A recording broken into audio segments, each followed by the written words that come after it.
Graça e paz, queridos irmãos. Este vídeo é um adendo, é um acréscimo ao vídeo O Jejum na Nova Aliança, que foi o vídeo de número 34 da nossa série de discipulado Formando Discípulos de Cristo. Quando eu gravei aquele vídeo, eu gravei ao vivo e ao longo da gravação chegaram perguntas pelo chat, mas eu considerei melhor não respondê-las naquele momento, durante a gravação do vídeo, porque senão ficaria muito longo. Eu quero tentar chegar no alvo de, no máximo, 1 hora de vídeo para cada discipulado, mas nem sempre é possível. E quando eu gravo ao vivo, eu já percebi que se eu for ler o que está sendo dito no chat, o vídeo acaba chegando perto de 2 horas, ou até passando de 2 horas. E o que acontece com isso? Pessoas depois ficam desmotivadas de assistir o vídeo porque é longo demais. Então, lamento que nós vivamos numa sociedade atualmente tão superficial que quer coisas rápidas, curtas, né?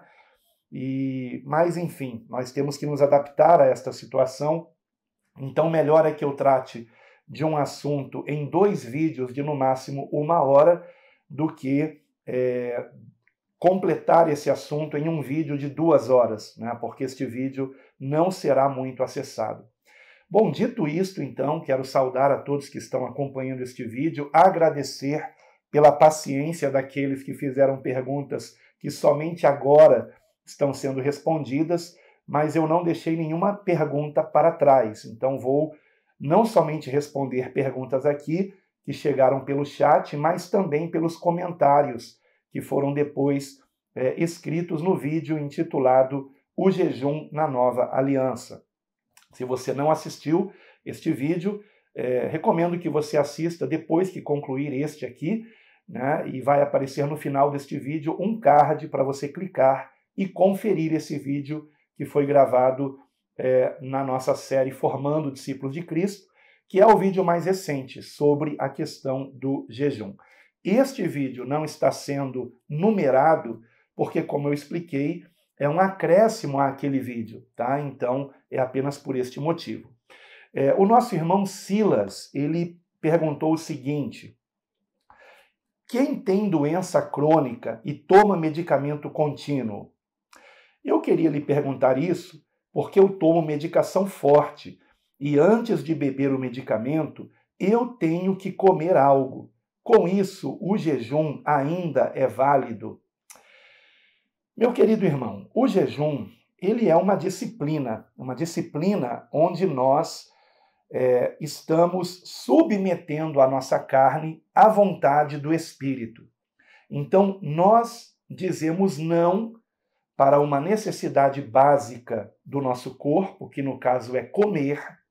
Dizemos não para uma necessidade básica, e nesse caso de comer, para que nós então consigamos também dizer não para qualquer outra tentação carnal, seja ela qual for. Então, quando eu me disciplino a não comer, que é uma necessidade básica da carne, eu consigo também, com mais facilidade, dizer não para outras, digamos, tentações da carne, não colocando o comer como uma tentação. A gula é uma tentação, o comer não, é uma necessidade básica. Porém, quando nós conseguimos dizer não para uma necessidade básica natural do corpo, temos mais facilidade de dizermos não também para qualquer outro apetite carnal, como, por exemplo, na questão sexual, por exemplo, mas também em relação a qualquer outra inclinação natural da carne, como o orgulho, como a vaidade, etc. Então, lembremos que o jejum é uma abstenção da comida, porque a comida é uma necessidade básica de sobrevivência, com o propósito de nos disciplinarmos para que consigamos também dizer não para pecados. E então, eu digo para você, meu irmão Silas, que a resposta à sua pergunta é depende. O quanto você vai comer para que você possa tomar aquele medicamento? Você vai comer apenas, por exemplo, uma banana, né, uma fruta. Se você come uma fruta, como uma banana, por exemplo, ou uma maçã, apenas para que você possa tomar o medicamento, no meu entender, você não quebrou o seu jejum. No meu entender, tá? Eu creio que para Deus também não. Agora, se você pretende comer uma refeição completa, né, para tomar o medicamento, aí eu creio que o jejum foi quebrado, né? Então, eu sei que alguns irmãos, eles vão ser mais rígidos do que eu nesse ponto e vão dizer que se comeu uma banana, se comeu uma maçã ou meia maçã, que seria o bastante para tomar esse medicamento, quebrou o jejum. Então, eu estou dando a minha opinião, tá, irmão Silas? Estou dando a minha opinião. Durante o período de jejum, nós nos dedicamos mais à oração e à meditação na palavra. Então, isto, no meu entender, é o principal também. É o principal. Então, no meu entender, tomar um medicamento não quebra jejum, tá? Não quebra jejum. E se você precisa tomar esse medicamento tendo que comer algo antes, porque o estômago não pode estar vazio, então que você coma o mínimo possível. E assim também você não vai quebrar o seu jejum, tá? Isto está na mesma linha da pergunta da nossa irmã Evinha, que perguntou: como fica a prática do jejum para diabético tipo 1, ou seja, que usa insulina? Como eu acabei de dizer, no meu entendimento, tomar medicamento não quebra jejum, tá? É uma necessidade o medicamento e, é claro, comer também é uma necessidade, mas nesse caso do medicamento é algo que nós sabemos que não pode ser cortado, né? Aquela pessoa que todo dia tem que tomar aquele medicamento em determinado horário. Se este horário coincide com o horário que você está jejuando, no meu entender, opinião minha, tá? Se você discorda de mim, tudo bem, tá? Estou dando a minha opinião pessoal. Então, que cada um ore e receba do Espírito Santo a orientação para a sua vida particular, tá? Mas eu estou dando a minha opinião. Então, se eu tivesse que tomar um medicamento durante um jejum, eu não entenderia que esse medicamento cortou o meu jejum. Mesmo que eu tivesse que comer uma banana, por exemplo, de preferência que seja uma banana bem pequenininha, né? Só para que eu possa tomar o medicamento. No meu entender, não cortou o jejum. Mas porque o jejum, como eu expliquei no vídeo intitulado O Jejum na Nova Aliança, o jejum ele precisa ser uma disciplina acompanhada de oração e meditação na palavra. Não é apenas ficar sem comer. Isso nos leva a uma outra pergunta aqui. Foi uma pergunta muito interessante. Aí aqui essa pergunta foi feita nos comentários, então não apareceu o nome, né, para mim de quem estava perguntando, mas o e-mail, que é @leidecosta. Então imagino que seja irmã, né, irmã Leide. E ela perguntou o seguinte: como o Senhor explicou, e também sei, ao fazermos jejum, devemos orar e também meditar na palavra. Minha situação é o seguinte: costumo abrir jejum depois da meia-noite e entregar ao meio-dia. Mas, nesse período de tempo, estou na correria, preparando almoço, cuidando de casa e filha para ir para a escola. Estive pensando em começar jejum depois do almoço e entregar à meia-noite, pois no período da tarde estou em casa sozinha e, com isso, poderia parar para orar e meditar na palavra. Meu jejum seria válido, ou seja, um jejum que comece depois do almoço e seja entregue à meia-noite. Então, esse jejum começa, digamos, 1 da tarde, né? E ele vai até a meia-noite. pois no período da tarde estou em casa sozinho e com isso poderia parar para orar e meditar na palavra. Meu jejum seria válido? Ela pergunta. Ou seja, se eu abrir depois do almoço? Minha irmã, eu creio que sim, sim. Porém, eu não consigo entender por quê.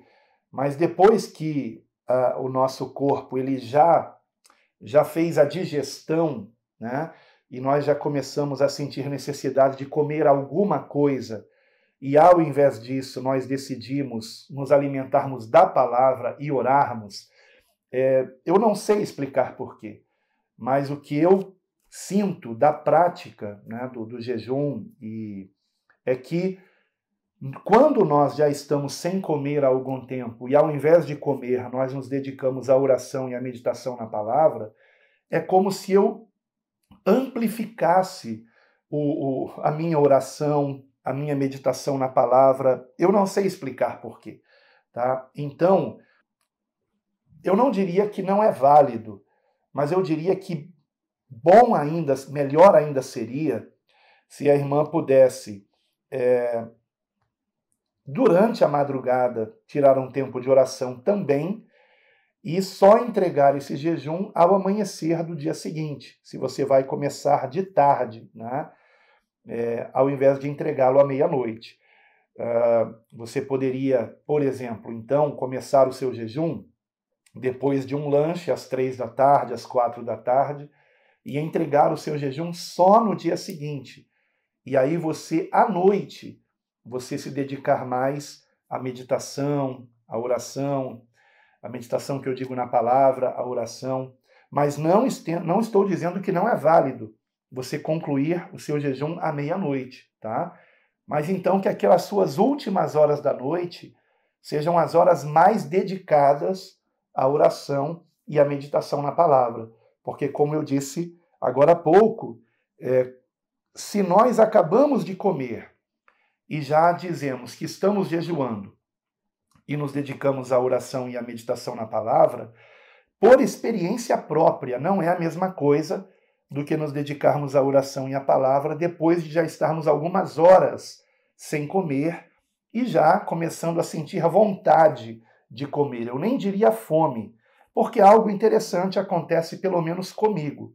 Quando eu estipulo um determinado horário de jejum, né, de pelo menos 12 horas, mesmo quando aquelas 12 horas já estão acabando, eu não sinto fome. É algo interessante isso. Agora, se eu fico, por exemplo, 6 horas sem comer, mas eu não estou no propósito do jejum e da oração, eu sinto fome. Então é interessante isso, né?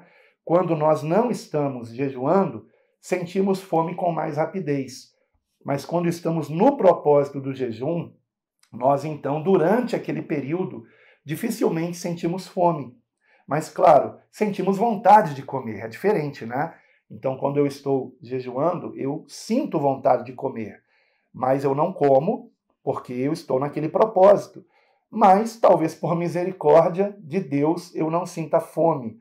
A palavra, inclusive, diz que quando Jesus estava concluindo os 40 dias, que certamente era o seu propósito de jejum no deserto, foi só então que ele sentiu fome.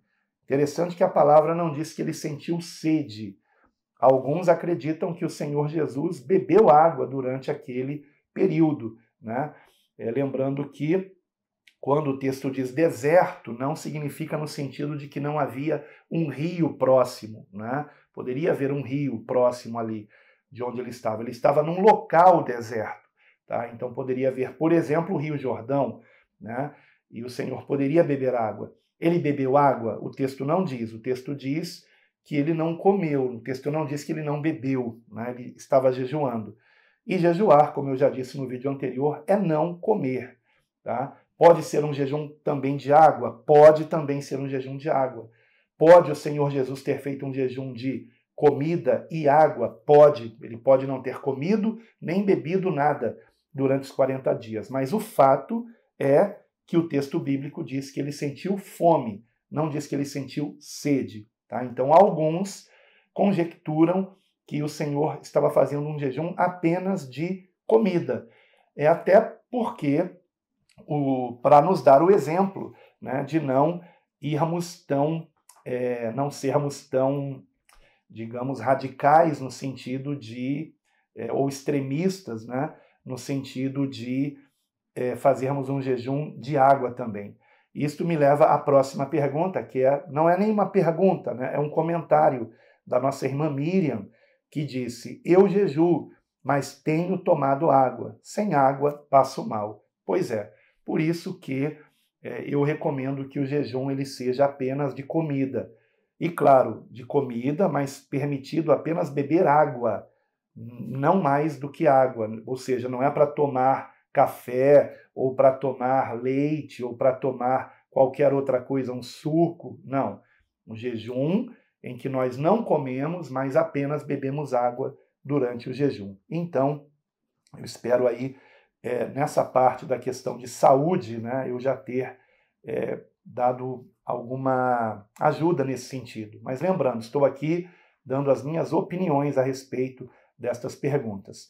A nossa querida irmã Rita, ela perguntou, aliás, não, ela não perguntou, ela colocou aqui um comentário que foi concernente a algo que eu havia dito naquele vídeo anterior, que não estava, inclusive, nas minhas anotações, inclusive as minhas anotações estão aqui, e eu vou colocá-las em PDF aqui abaixo desse vídeo. Então, quando este vídeo já estiver publicado, então se você está assistindo agora, você já pode acessar o PDF do vídeo anterior, o Jejum na Nova Aliança, onde eu apenas compartilhei ali o que eu havia anotado para ser dito naquele vídeo, tá? Então não se trata de um estudo sobre o jejum na Nova Aliança, mas apenas das minhas anotações, porque inclusive no vídeo eu disse que eu faria isto, que eu estaria compartilhando todas as referências bíblicas que eu utilizei naquele vídeo. Mas esta não estava nas minhas anotações. Eu me lembrei, ao gravar aquele vídeo, de que houve uma situação que nós encontramos no relato do Evangelho de João, onde o Senhor Jesus ele não quis comer, o que me dá a entender que naquele momento ele estava praticando o jejum. E como o próprio Senhor Jesus disse que o nosso jejum não deve ser, né, anunciado para terceiros, então ele mesmo nos deu o exemplo de estar jejuando sem que os próprios apóstolos soubessem que ele estava jejuando, né? Então nós vemos isso em João capítulo 4, e a nossa irmã Rita, ela deu aqui a referência, né, comentando no chat. Eu quero agradecer aqui a irmã. Ela escreveu assim, o que estava em João 4, e eu queria então aqui que nós lêssemos juntos. João capítulo 4, ela pôs a referência, João 4, do versículo 31 ao 34. Tá? Vamos ver aqui então. Ela resumiu, ela escreveu assim: entretanto, os discípulos insistiam com Jesus para que comesse. Não, disse-lhes, eu tenho um alimento que vocês não conhecem. Tá? Então, vamos aqui para João 4, versículo 31 em diante. E, entretanto, os seus discípulos lhe rogaram, dizendo: Rabi, come. Ele, porém, lhes disse: uma comida tenho para comer que vós não conheceis. Então, os discípulos diziam uns aos outros: trouxe-lhe, porventura, alguém algo de comer? Jesus lhes disse: a minha comida é fazer a vontade daquele que me enviou e realizar a sua obra. Então, eu conjecturo, é uma conjectura que eu faço, tá? É algo pessoal, que o Senhor Jesus, naquele momento, estava jejuando, e por isso ele não quis comer, né? Então, não estou com isso afirmando que o Senhor estava jejuando aqui, mas eu creio que estivesse, mas é uma conjectura minha. E obrigado, irmã Rita, por colocar ali no chat a referência bíblica, né? Isso deve ter ajudado alguns irmãos naquele momento. O nosso querido irmão Geraldo, ele colocou o seguinte, ele escreveu o seguinte, é um comentário também, mas ele perguntou, né, em seguida. Ele escreveu o seguinte: há uns 10 anos o Senhor pregou o contrário. Agora mudou? Eu não vi em que momento do vídeo ele escreveu isso. Então eu não sei se ele estava se referindo a algo que eu havia dito naquele momento, e no chat ele perguntou, né, se eu havia mudado o meu entendimento, provavelmente, claro, a respeito do jejum, o entendimento que eu tinha há 10 anos atrás.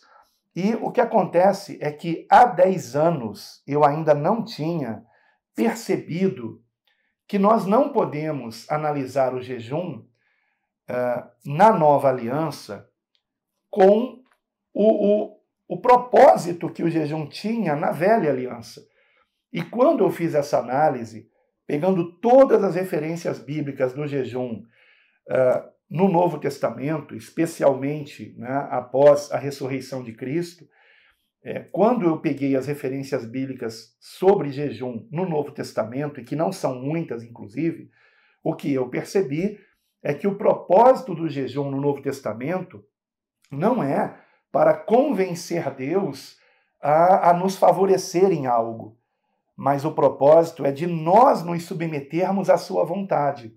Tá? Então, nesse sentido, sim, houve uma mudança. A mudança de que eu não posso ensinar o jejum como uma forma de convencer Deus a mudar alguma coisa que ele tenha determinado fazer.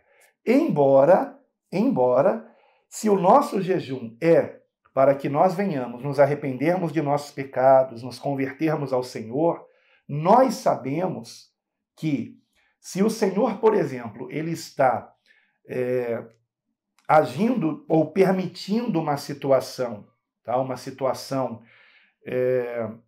que nos traga sofrimento, por exemplo, a nível nacional, uma situação de um governo opressor, mas esse governo opressor foi permitido por Deus, porque a população não está se arrependendo de seus pecados, não está se voltando para Ele.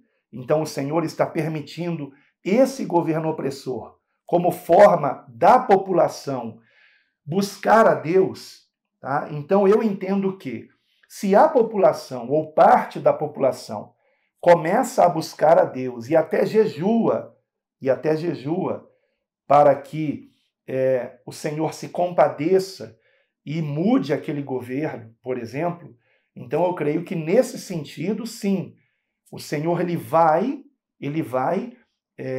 mudar uma situação em resposta ao nosso jejum, como nós vemos no livro do profeta Jonas, tá? Como nós vemos que aconteceu em Nínive, quando não somente o povo, mas o povo, inclusive motivado pelo próprio rei, né, se mostrou ali arrependido de seus pecados, porque acreditaram no que o profeta Jonas havia dito, né, de que a cidade seria destruída por conta dos seus muitos pecados.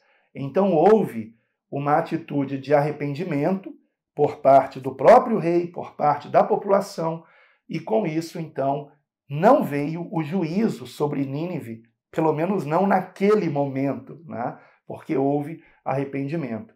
Então, da mesma forma, se nós oramos buscando quebrantamento, que é o propósito com o qual nós temos que jejuar na nova aliança, um jejum para que nós venhamos nos submeter à vontade de Deus, é possível que Deus responda deixando de trazer um juízo sobre uma população ou sobre alguém. Lembrando, um juízo merecido como consequência do que as próprias pessoas estão semeando. E a própria palavra diz que de Deus não se zomba. Aquilo que o homem semear, isto mesmo colherá.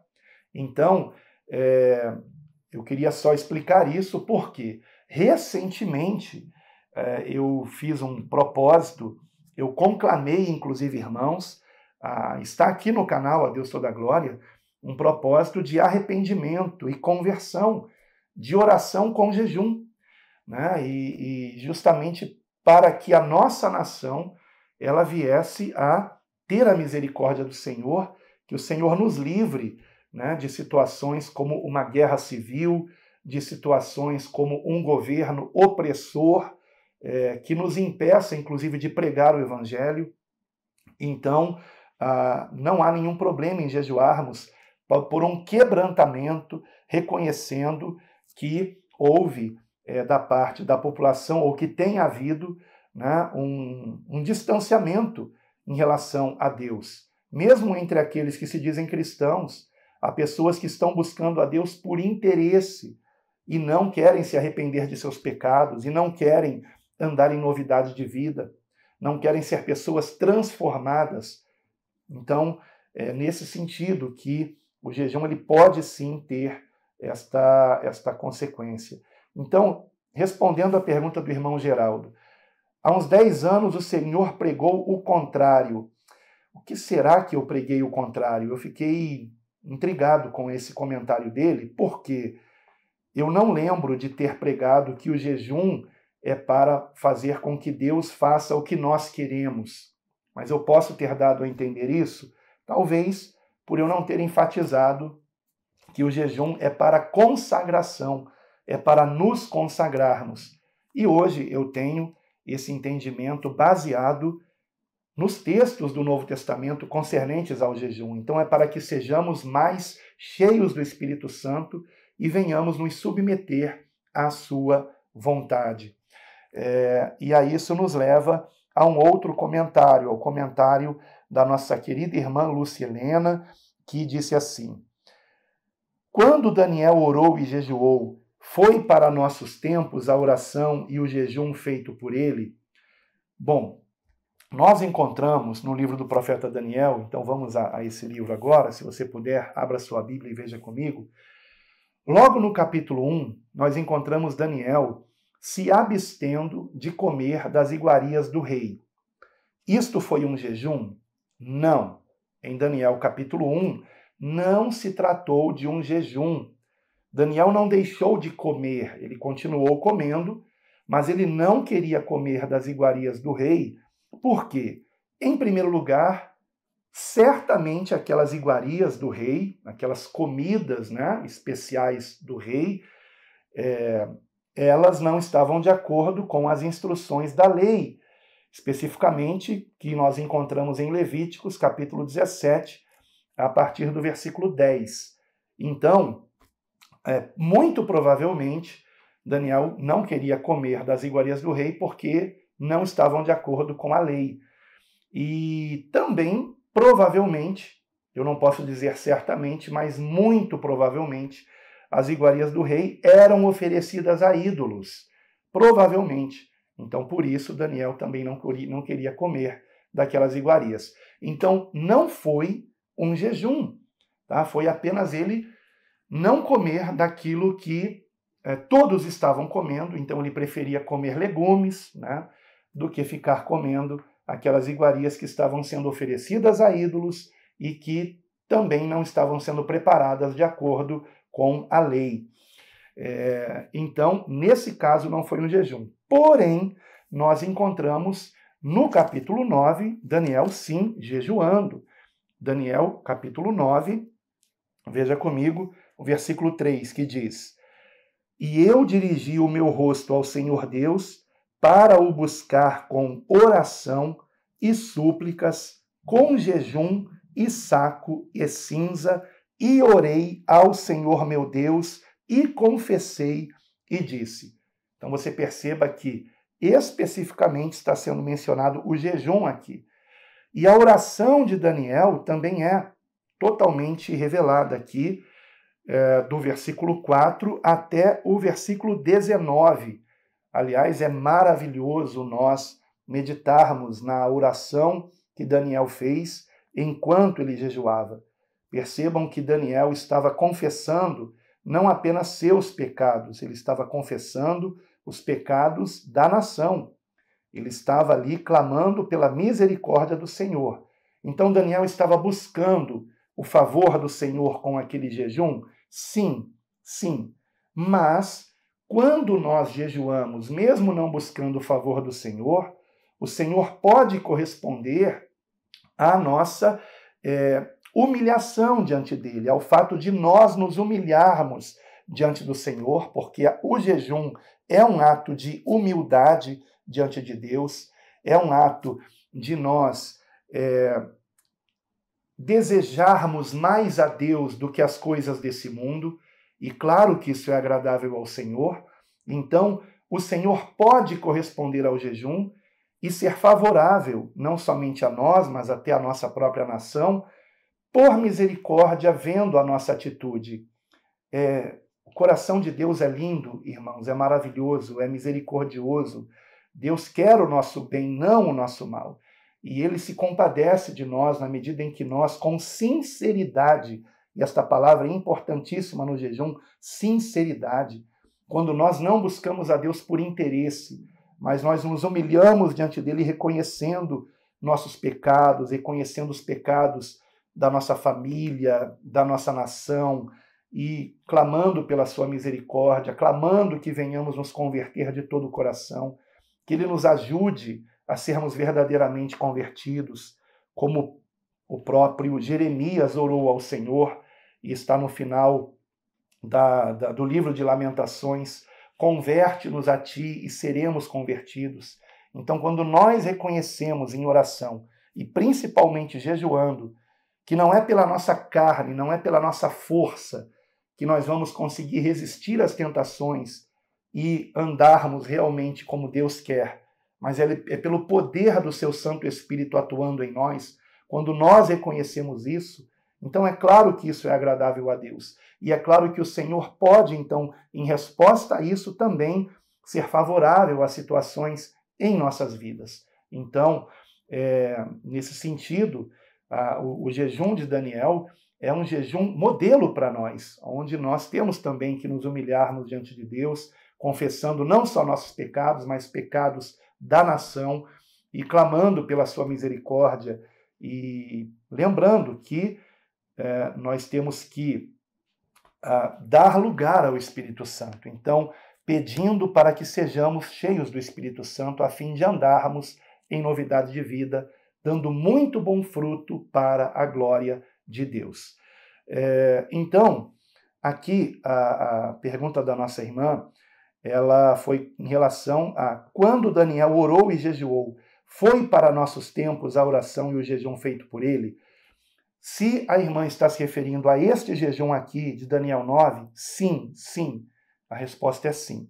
Porém, se ela está com isto se lembrando do chamado jejum parcial, né, que muitos dizem que foi o jejum de Daniel capítulo 1 ou então o jejum de Daniel capítulo 10, porque vejamos aqui, o que aconteceu em Daniel capítulo 10? Versículo 2, vejam comigo, Daniel capítulo 10, versículo 2. Naqueles dias eu, Daniel, estive triste por 3 semanas. Alimento desejável não comi. Por que ele não comeu alimento desejável? Porque ele estava triste, mas não apenas por isso, é claro. Nós vamos ver também no versículo 12 que Daniel fez isso para se humilhar. Ele não queria comer nada assim que fosse diferente do básico. Vamos dar um exemplo, né? Você pode comer apenas pão e beber água, ou então você pode comer pão com algo bem gostoso dentro dele, como por exemplo queijo e presunto, ou então requeijão, ou seja, o que for que você queira colocar no pão, né? E ao invés de beber água, você beber algo bem gostoso, né? Então, Daniel não quis comer nada que não fosse apenas o necessário para a sua sobrevivência, porque ele queria se humilhar na presença de Deus, mostrando a sua tristeza. Então, foi um jejum que Daniel fez aqui? Não, ele estava comendo. Ele estava comendo. Então, algumas pessoas dizem, eu vou fazer o jejum de Daniel e por 3 semanas eu vou comer apenas pão e beber água. Ok, você está se abstendo, né, de coisas como comer carne, comer frutas, comer legumes, ou então alguns comem apenas legumes, mas decidem não comer carne. e dizem, eu estou fazendo o jejum de Daniel.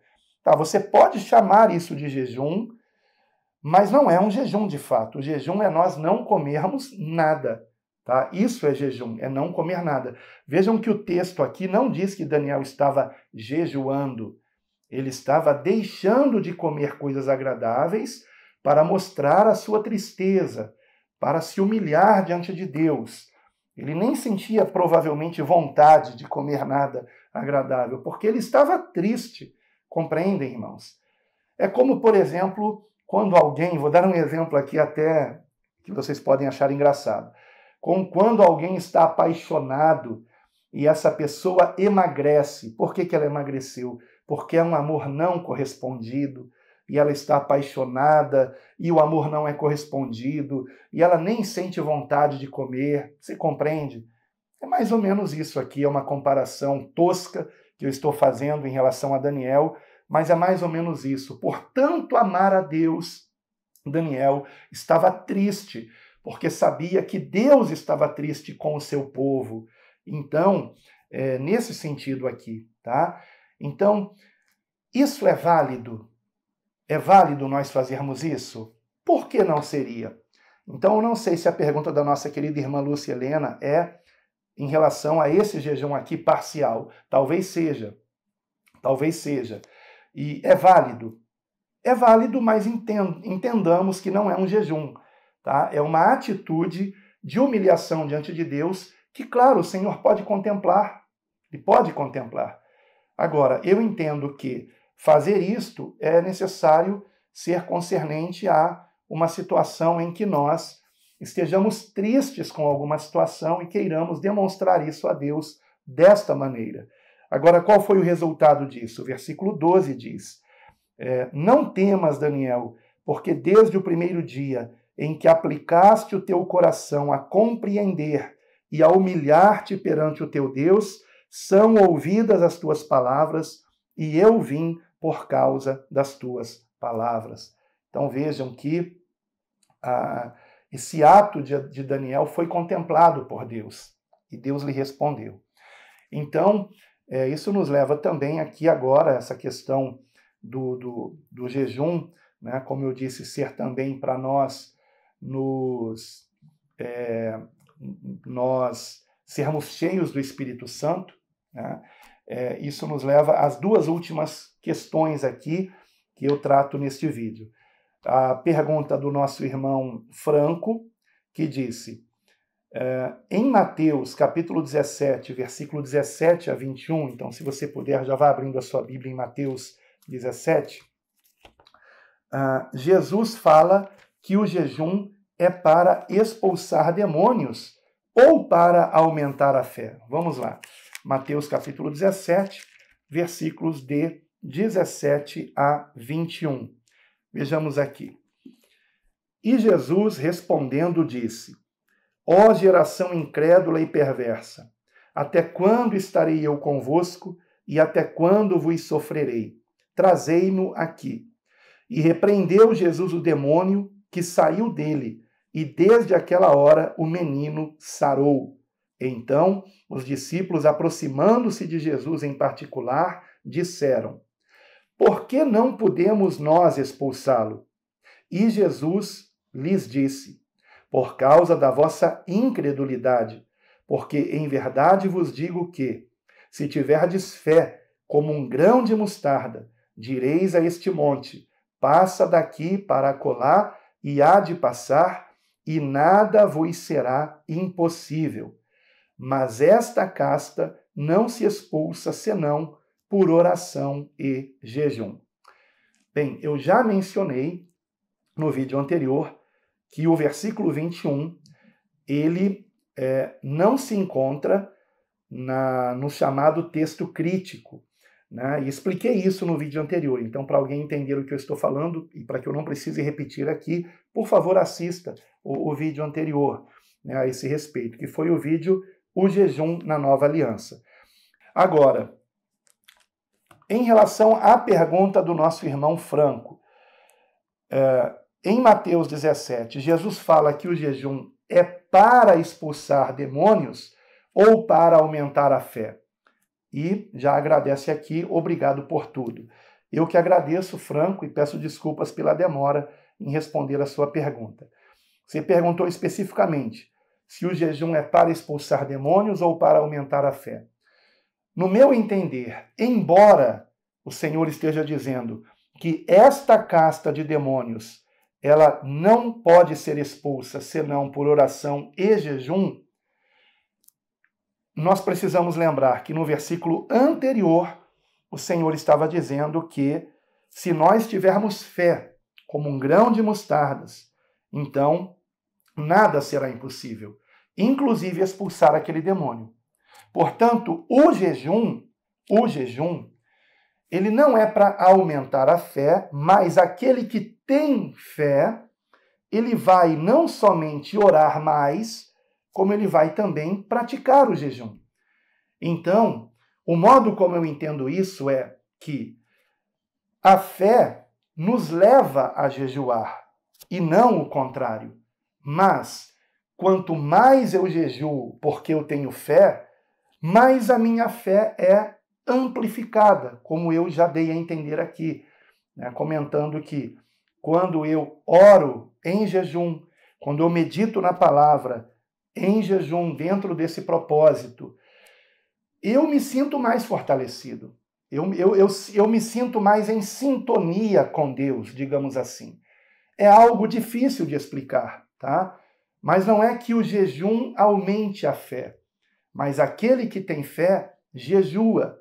E, na medida em que nós praticamos o jejum, a nossa fé também aumenta. Então, uma coisa está atrelada à outra. Mas o que eu tenho que responder aqui de um modo bem objetivo? Voltando a ler a sua pergunta. Jesus fala que o jejum é para expulsar demônios ou para aumentar a fé. O jejum não é nem para expulsar demônios, ou seja, nós não temos que jejuar para expulsar demônios. Mas a consequência de nós praticarmos o jejum é que não haverá resistência que não seja vencida da parte de algum demônio se nós temos a prática do jejum. Por quê? A prática do jejum evidencia a nossa fé. Compreendem? Então, eu sei que não é fácil entender o que eu estou explicando aqui, porque explicar questões espirituais com palavras não é fácil, tá? Mas eu espero que você entenda.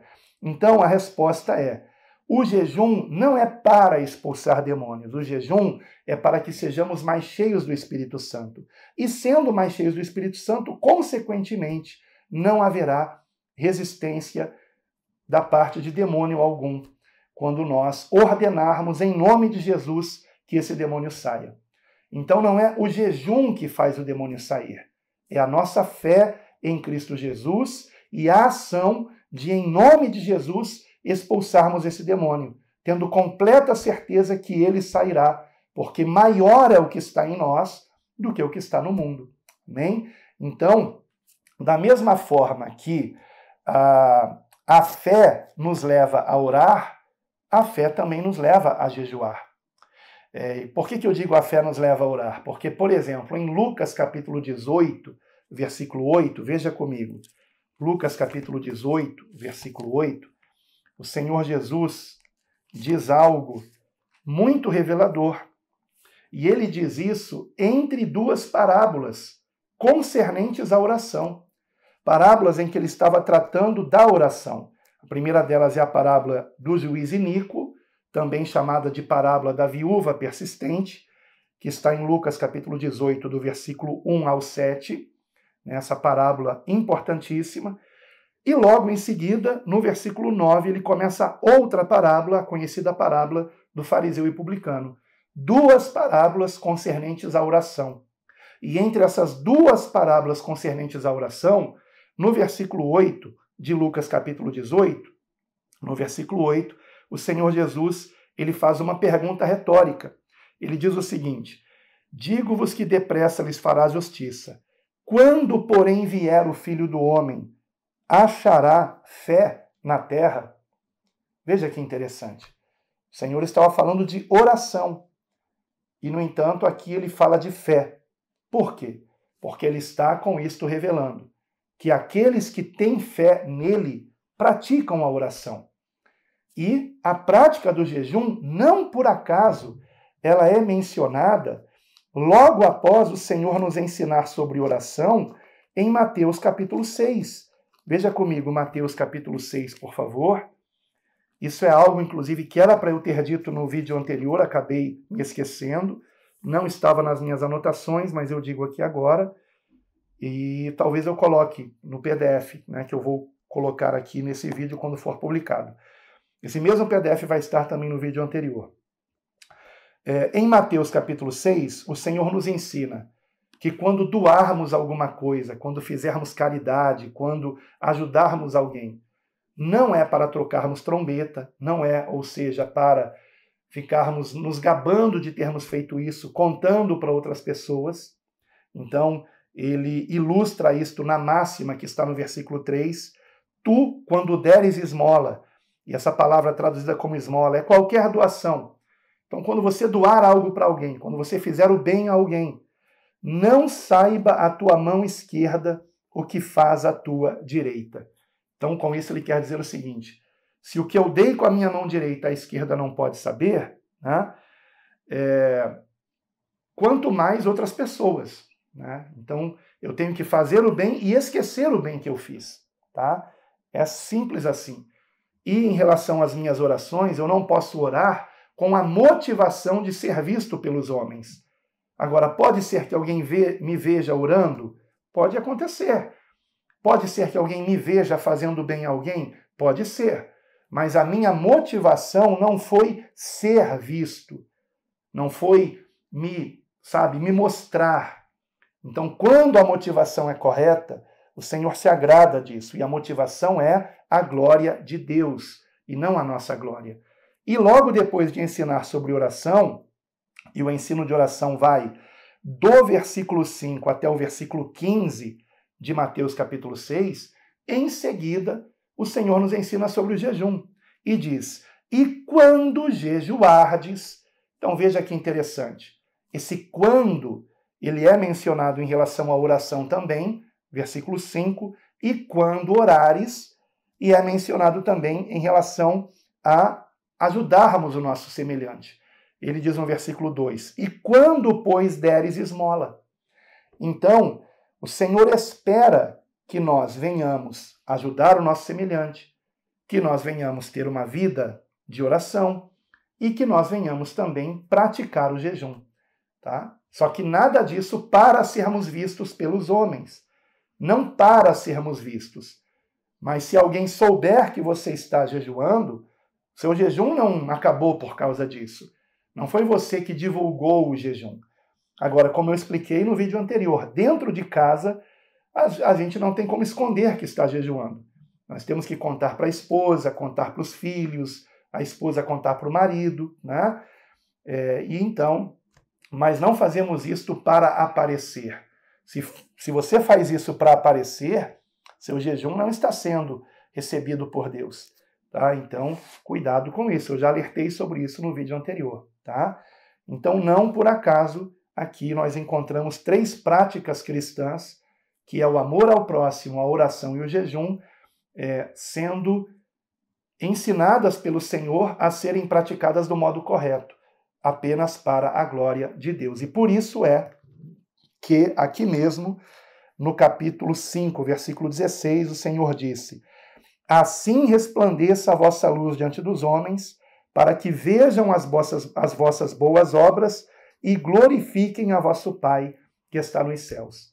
Ou seja, o objetivo da boa obra é que Deus seja glorificado e não nós mesmos.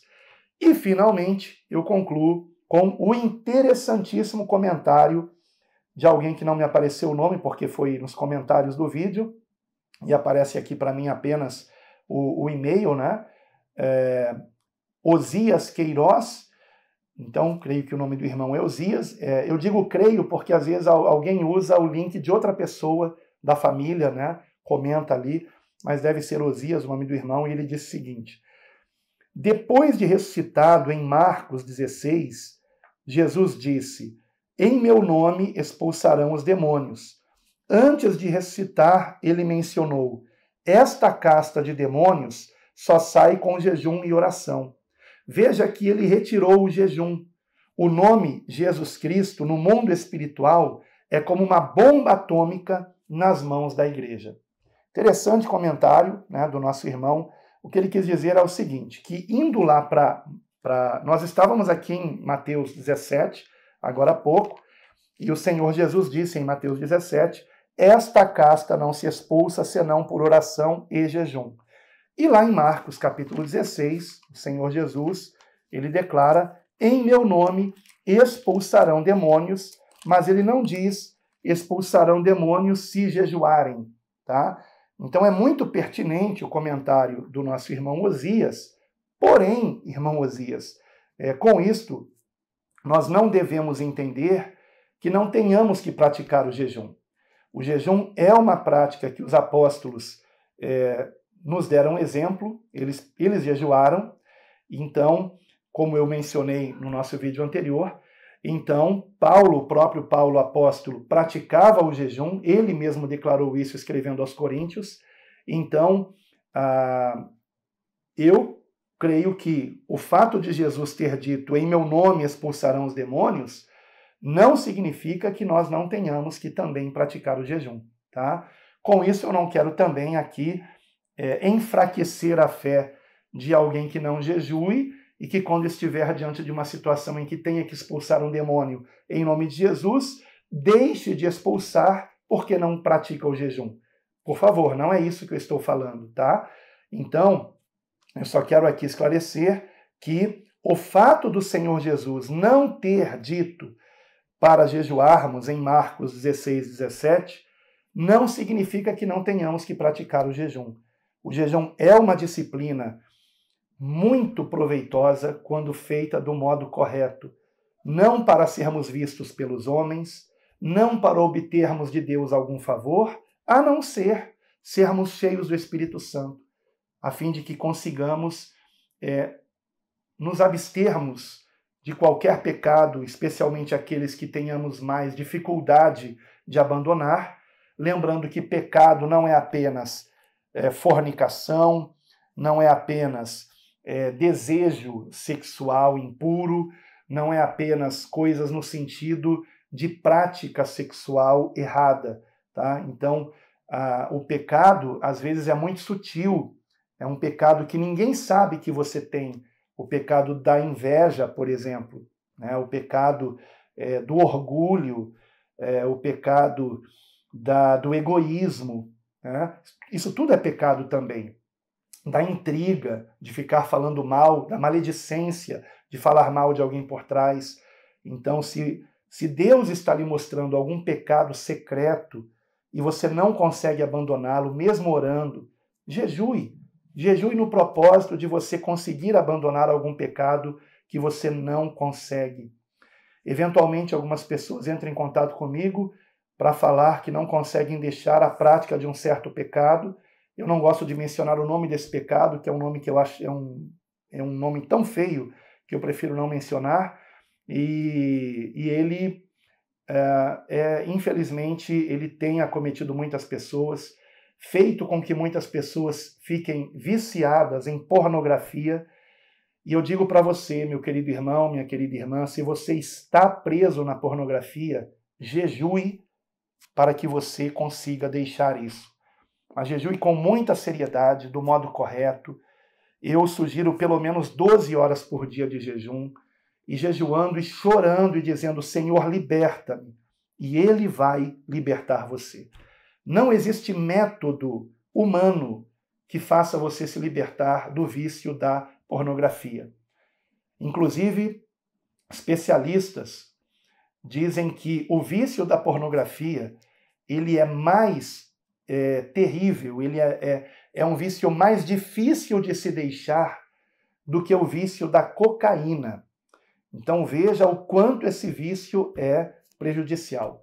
Tá? Então, para você abandoná-lo e voltar a ter pensamentos puros, sabe? E poder olhar para a pessoa sem ficar pensando coisas sexuais, é preciso que você ore com insistência, como o Senhor Jesus nos ensinou em Lucas capítulo 18, dando o exemplo da viúva persistente, ore com insistência, se humilhe, como nós encontramos na outra parábola de Lucas capítulo 18, a partir do versículo 9, a parábola do fariseu e publicano, se humilhe como aquele publicano, tem misericórdia de mim, pecador, clame ao Senhor que liberte você e Ele vai te libertar. Ele vai te libertar. Qual homem que não teve esse problema? Eu também já tive. Eu também já tive. E o Senhor, por misericórdia, atendeu o meu clamor. E pela oração, sem nenhum método humano, o Senhor me libertou disso.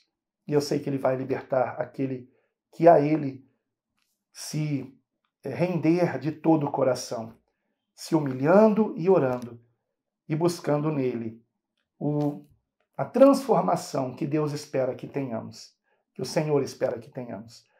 Então, que nós sejamos transformados cada dia mais para a glória de Deus. Eu espero que eu tenha aqui de alguma forma ajudado. Acabei de me lembrar que, concernente ainda a essa pergunta do nosso irmão Osias, eu me lembrei daquela passagem de Atos, capítulo 19, a partir do versículo 13, em que os 7 filhos de um dos principais sacerdotes, chamado Seva, tentaram expulsar demônios, dizendo que eles expulsavam o demônio em nome de Jesus, a quem Paulo pregava.